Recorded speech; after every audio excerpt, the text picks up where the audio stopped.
Hey everybody, welcome back to Reselling History. This is Scott, and today I have a special video. You probably saw the title, and it is not clickbait. Right here I am holding a vintage luxury watch collection that I recently bought. So of all places, I got these on eBay. The person was asking $2,000 for them, and I offered $900. And they knew that there were some expensive brands of watches in here in this collection, and one thing they were uncertain about was whether any of them were solid gold or not, and I didn't know either, but I saw some good brand names and I said $900. If anything, I'll break even. So there might be some gold watches in here, and I wanted to open it up with you guys and we'll find out together. So let's get to it. All right, like I said, $900. We'll see if this is a good investment. And they shipped everything inside this little shaving kit pouch. And they did throw in a couple extra watches for free, and I think this is one of the watches they threw in free of charge. And this is a nice little railroad pocket watch. Let's see if this is running. So far it's ticking. I'm gonna have to test it out and see if it's running continuously for a long period, but I'm going to go over the value of each watch, and I'm going to say this is probably a $100 pocket watch. I think I've seen them before, and it's not that old, but there's a lot of collectors out there who like old railroad pocket watches. You got the big numbers on there that are easy to read for the conductor, and it's just a nice piece of history. So that's a good start right there, and he threw this in there for free, so really appreciate that. All right, next up we have interesting watch right here. Interesting watch band. Oh, sweet. So this is a Benris watch right here.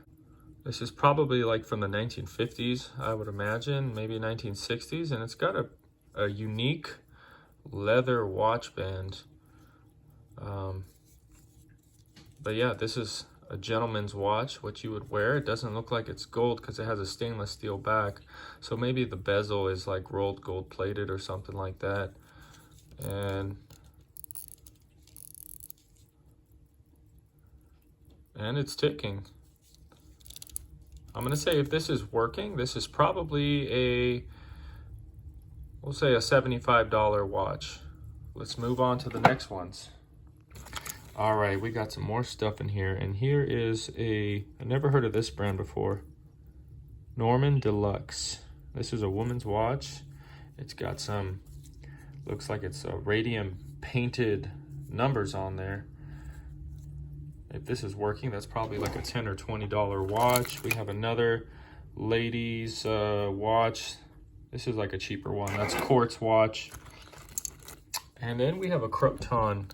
I've heard of this watch brand before, and it's got a little tank style. It is not, okay, so it's stainless steel, so this is not going to be gold, but it's got a nice dial on there. It's pretty clean condition. Unfortunately, the crown is not turning, so this is going to need a repair. So as a parts watch, it's probably a $20 or $25 watch. This is a pretty nice one. Wow, this is a Gruen very thin. Nice gentleman's watch. It's got the sub dial. It's got a stainless steel back.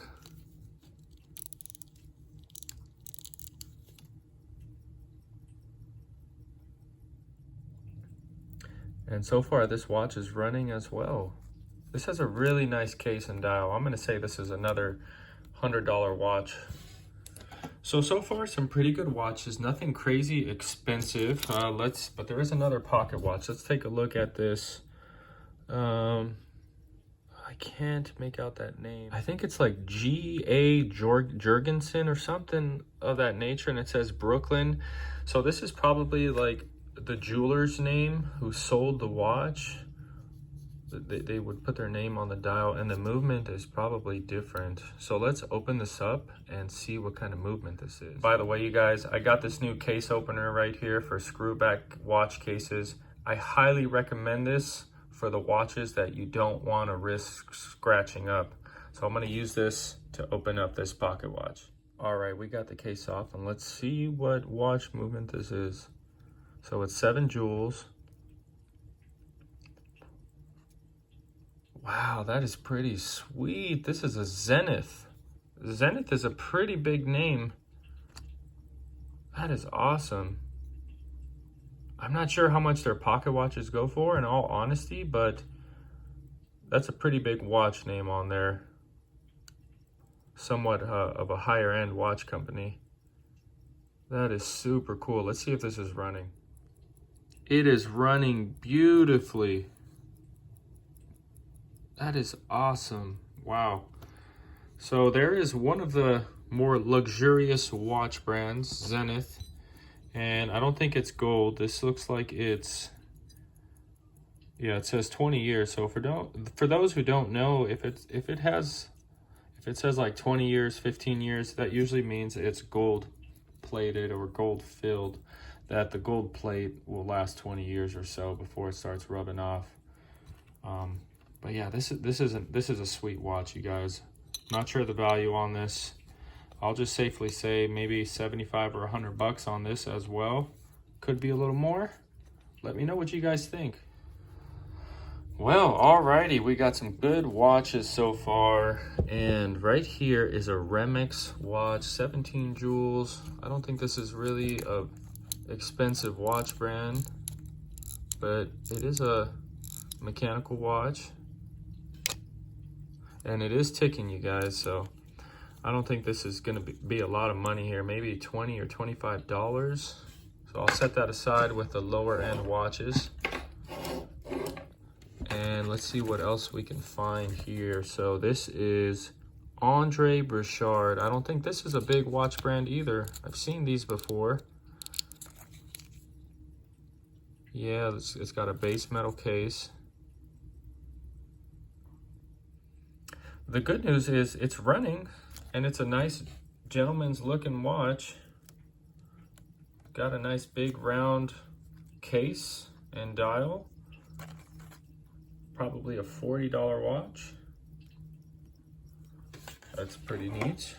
Hopefully we get into some more expensive watches here.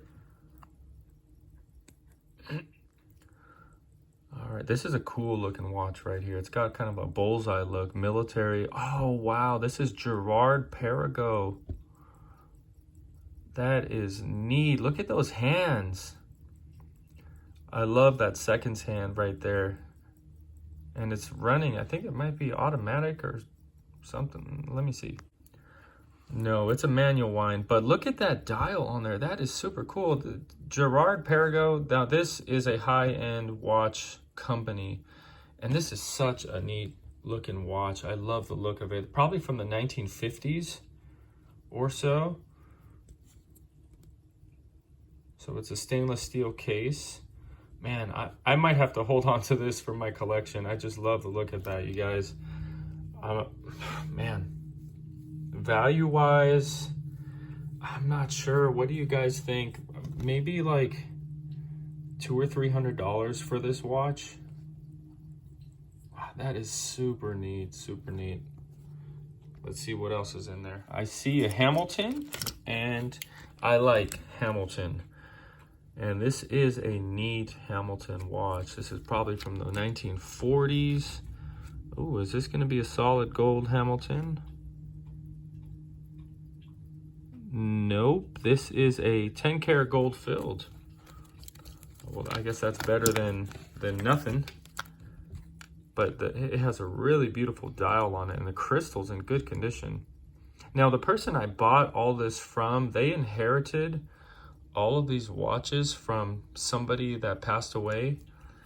And so this all came from the same estate. Whoever owned this stuff, he had a good taste in watches, and it looks like he kept good care of them. So let's wind this up and see if this runs. Well, unfortunately, you guys, this Hamilton is not running, and the crown is not turning. It does tick sometimes when you give it a little thump, but this is going to need probably a cleaning and an oiling. But it has a really nice case, and it has basically no scratches on the crystal, maybe some very minor ones, and the dial's in beautiful condition. I think this is a worthy watch to get to get serviced, and if it's running, it's probably a $120 watch. So just another cool watch. Like I said, this guy had some good taste. Let's see what else there is here. That is very cool. Croton Aquamedico. I remember seeing this in the photos, and I looked it up briefly. And something about this watch, so Aquamedico, I think it has something to do with being marketed towards doctors or something like that. But I've seen other ones that are apparently from World War II. This one, not really sure. It could be from the late 40s, early 50s.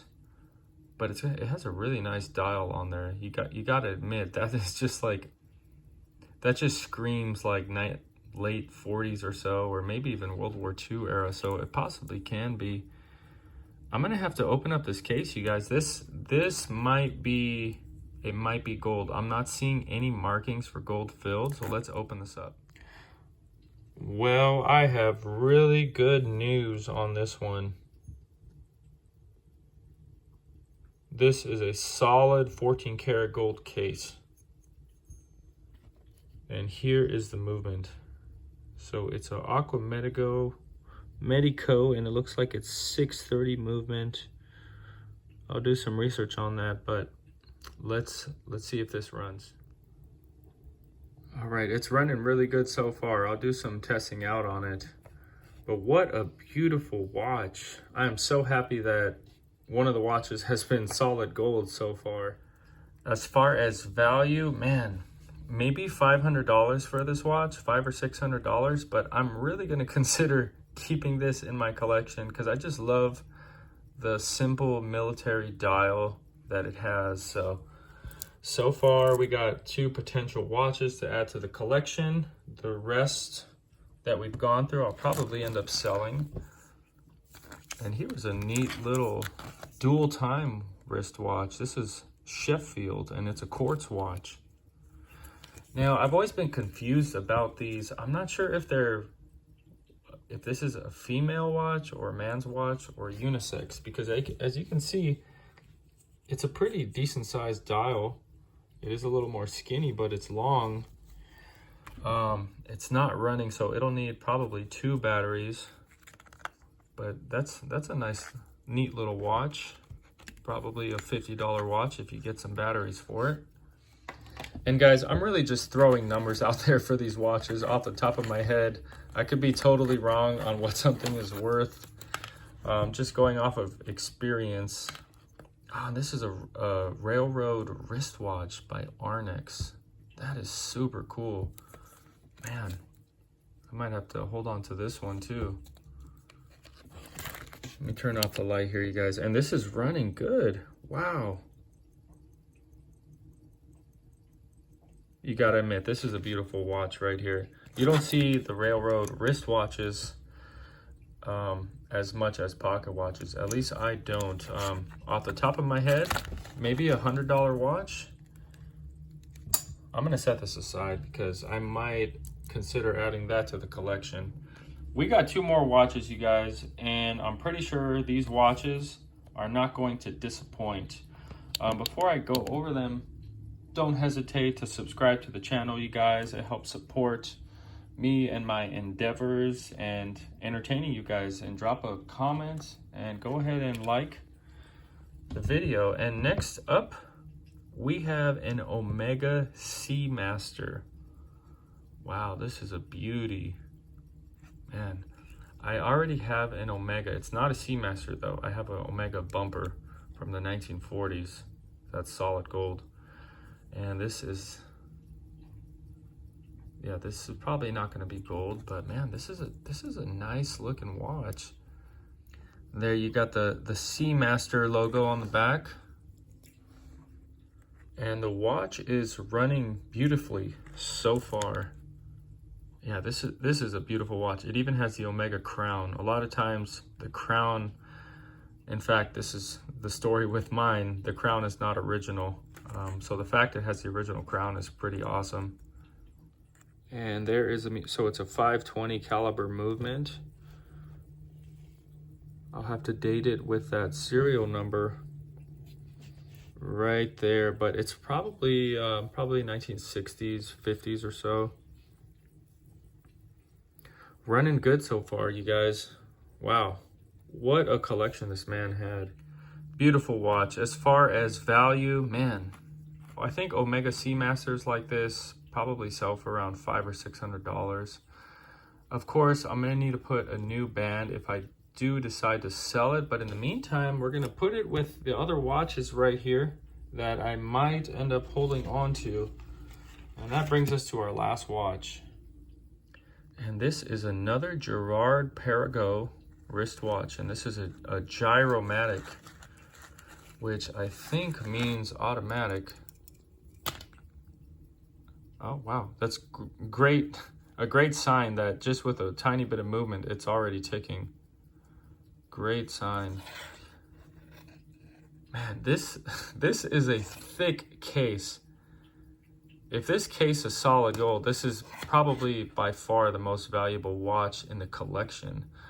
But really beautiful watch. Simple dial. You got the GP and the 12 o'clock setting. And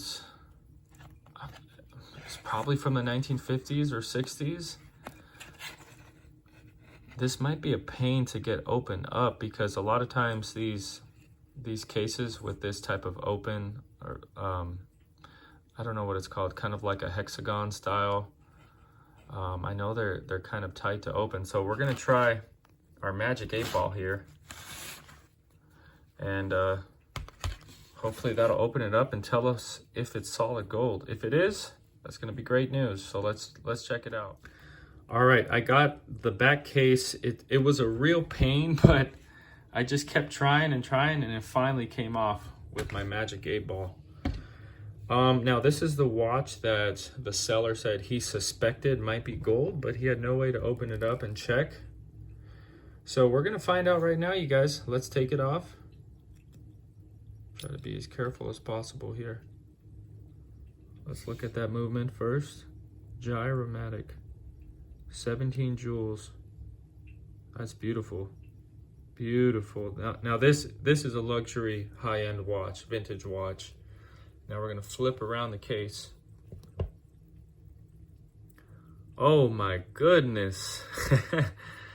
Wow, this is 18 karat gold, and this is a heavy case for sure. I'm gonna have to weigh this and see how much just the lid alone weighs. It's got some real weight to it. All right, another one of my handy tools I use. I got my scale here, and we're gonna set it to grams. There we go. And let's place this right here in the middle.